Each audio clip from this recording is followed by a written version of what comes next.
Hvert er ég að horfa? Þannig bara fyrsta leik, hvernig var bara að fá að byrja og spila leik sem ég hleyði það? Þetta er bara skemmtilegasta sem ég hef gert í lífinu mínu. Ég er ennþá bara upp í skífunum. Leikurinn sjálfur og liðinu, frábær heilt yfir? Já, ég er bara þvílíkt ánægður með liðið og bara hvernig við spilum þennan leik. Þetta er bara, mér finnst við bara að vera ógeðslega góðir og ég meina auðvitað eru frakkarnir líka bara ógeðslega góðir og voru með boltan kannski meira og svona en við bara, ég meina, já eins og ég segi, ég er bara ógeðslega stoltur á okkur. Spila frammi með bróðinu, bara hvernig tilfinning það? Það er sérstök tilfinning. Það er náttúrulega bara geðveikt. Og fyrir leikinn kannski hugsaði maður aðeins meira það.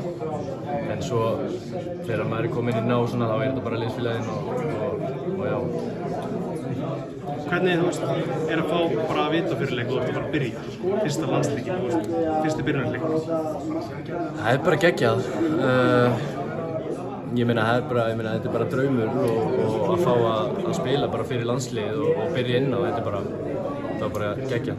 Augnablikið þegar bróðinn þaggar niður í öllum og það byrja að baula, hvernig var það að upplifa það? Það var bara geðveikt. Ég er bara hrikalega stoltur á honum og ég er bara að elska að sjá hann gera góða hluti. Ertu búinn að sjá 2-2 markið?